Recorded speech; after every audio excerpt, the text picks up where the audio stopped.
अध्यक्ष महोदय, सालाबादप्रमाणे याही वर्षी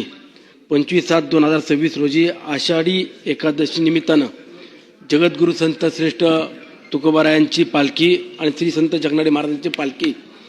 साधारणतः 7 तारखेला या दोन्ही पालख्यांचं प्रस्थान होतंय आणि राज्यभरातून देशभरातून अनेक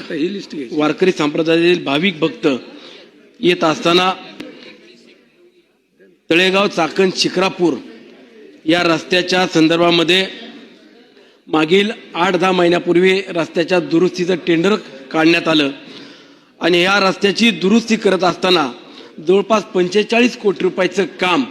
हे तळेगाव चाकण शिक्रापूर म्हणजे साधारणतः तळेगाव ते चाकण या पहिल्या टप्प्यातलं काम दुरुस्त करण्याचं टेंडर प्रक्रिया पूर्ण झाली आणि हे काम पूर्ण करावं, पावसाळ्याच्या अगोदर हे काम झालं पाहिजे ही सातत्यानं मागणी मी संबंधित अधिकाऱ्यांकडे आणि विशेष करून सार्वजनिक बांधकाम मंत्री महोदय आदरणीय शिवेंद्र बाबांकडे देखील ही मागणी केली। माननीय मंत्री महोदयांनी संबंधित अधिकाऱ्यांना सूचना दिल्या, परंतु तरी देखील फक्त तिथल्या संबंधित अधिकारी आणि ठेकेदारांनी नाममात्र किंवा आम्ही काम करतो हे दाखवण्याचं काही दिवसापूर्वी यंत्रणा आणून काम करतो असं दाखवलं, परंतु प्रत्यक्षात तळेगाव चाकण रस्त्याच्या कुठल्या दुरुस्तीचं काम सुरू अद्याप केलेलं नाही। पाऊस सुरू झालेला आहे आणि आता कॉन्ट्रॅक्टर किंवा अधिकारी पाऊस सुरू झाल्यामुळे काम करायला देखील टाळाटाळ करणार आहेत। म्हणून माझी विनंती आहे की महत्त्वाचा तळेगाव चाकण शिक्रापूर रोड हा हेवी वाहतूक असलेला उद्योग नगरीला जोडलेला रस्ता आहे, तरी आपण तात्काळ संबंधित अधिकाऱ्यांना सूचना देऊन ते काम पूर्ण करण्यात यावं। त्याचबरोबर देहू येलवाडी हा रस्ता देखील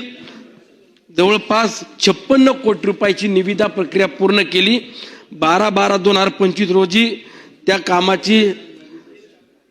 कार्यारंभ आदेश देखील देण्यात आलेला आहे, परंतु अध्यक्ष महोदय संबंधित ठेकेदार आणि अधिकारी या कामाकडे दुर्लक्ष करतात। देहू येलवाडी रस्त्याची परिस्थिती पाहिली तर अत्यंत दुर्दावस्था झालेली आहे। तिथे शालेय विद्यार्थी असतील, राहणारे येणारे जाणारे नागरिक असतील, उद्योग व्यवसाय करणारे किंवा नोकरदार असेल, अपघात होत आहेत, काहींचा मृत्यू देखील त्या ठिकाणी झालेला आपण देखील पाहताय किंवा ऐकलेला आहे। माझी औचित्याच्या मुद्द्याच्या द्वारे अध्यक्ष महोदय, सभागृहाला सन्मान्य मंत्री महोदयांना विनंती आहे की तात्काळ तळेगाव चाकण शिक्रापूर रोड असेल किंवा देहू येलवाडी रस्ता असेल याची दुरुस्ती किमान या पावसाळा सुरू होण्याच्या अगोदर किंवा पावसाळ्यात कुठल्याही प्रकारचे खड्डे पडणार नाही याची खबरदारी घेऊन आपण तात्काळ हे रस्ते दुरुस्त करावे, एवढे त्या निमित्ताने मी आवाहन करतो। धन्यवाद।